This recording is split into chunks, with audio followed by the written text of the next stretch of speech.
একটি গণতান্ত্রিক পরিবেশে নির্বাচন হলে যেহেতু আল্লাহর অশেষ মেহেরবানিতে আপনাদের জনগণের আধিপত্যবাদী শক্তি এবং অপরাপর শক্তি যারা বিরাজ করছেন বাংলাদেশে অনেকেরই চক্ষুসুর তারেক রহমানের সুযোগ্য নেতৃত্বে, কিন্তু এই দল পরিচালনা করতে গিয়ে আমরা আপনার এই দলের কালীগঞ্জ পৌর যুব দলের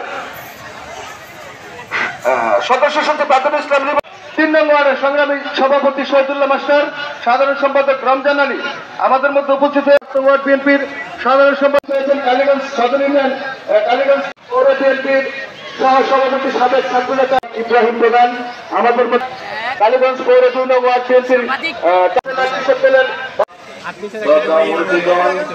অন্যান্য রাজনৈতিক দলের সম্মানিত নেতৃবৃন্দ, ভাই বোনেরা, প্রিয় সাংবাদিক বন্ধুগণ, আসসালামু আলাইকুম। খুব বেশি কথা বলার রেওয়াজ নাই, উচিত নয়।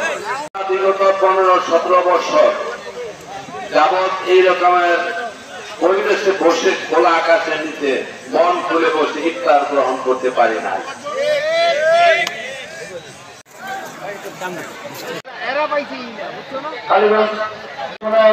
সময় স্বল্পতা তোমাদেরকে স্পষ্ট ভাষায় বলতে চাই, কোন ধরনের অসাংগঠনিক কাজে আমার দলের কোন নেতা কর্মী জড়িত সংগঠিত না হয়। যত গোপনে করার চেষ্টা করেন সেইগুলি কিন্তু আমরা জানার অবশ্যই ছোট আমার রয়েছে। আমাদের দলকে বিতর্কিত করার চেষ্টা আমি দেখি নাই, অন্য যে কোনো রাজনৈতিক দলের কথা বলতে আমরাও করি নাই। একটা রাজনৈতিক দলের একটা কর্মী করলো সেইখানে প্রতিরোধ হবে, বিচার হবে, অবশ্যই আমরা করব না।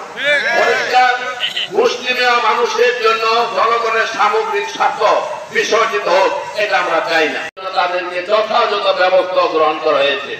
পরিষ্কার বলতে চাই, হাজার হাজার মানুষ যেখানে তীর্থের কাকের মতো বিএনপি পতাকা তোলে সম্মত হয়ে এই দলের কল্যাণের জন্য আল্লাহর কাছে ফরিয়াদ করে মানুষের কাছে সাহায্য চায়, সেইখানে স্পষ্ট আশায় বলতে চাই, আমার দলের কোন ব্যক্তি নাম বিক্রি করে পদ্মার হলে তো তার কোনো রেহাই নাই।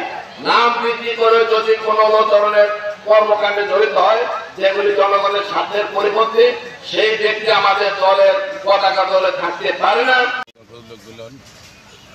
এবং কালীগঞ্জ থানা বিএনপি এবং অঙ্গ সংগঠনের নেতৃবৃন্দ সবাই উপস্থিত থাকবেন।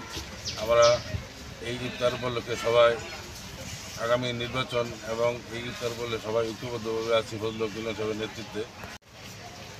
নরঘাতক স্বৈরশাসনের অবসানের পর আমরা আজকে উন্মুক্ত পরিবেশে কালীগঞ্জ পৌরসভার 5 নং ওয়ার্ড বালিগাঁওবাসী স্বতঃস্ফূর্তভাবে দেশনেত্রী বেগম খালেদা জিয়া এবং তারেক রহমান এবং আমাদের কালীগঞ্জের মাটি ও মানুষের নেতা ফজলুল মিলন ভাইয়ের সুস্থতা ও সুস্বাস্থ্য কামনা করে আমরা আজকে ইফতার মাহফিল এবং দোয়ার আয়োজন করেছি। এতে বালিগাঁও সহ কালীগঞ্জের জনসাধারণের মধ্যে একটা স্বতঃস্ফূর্ততা দেখতে পাচ্ছি আমরা। ইতিমধ্যে আমাদের এই দুনিয়া থেকে চলে গেছে, দেশের জন্য প্রাণ দিয়েছে মাহবুব।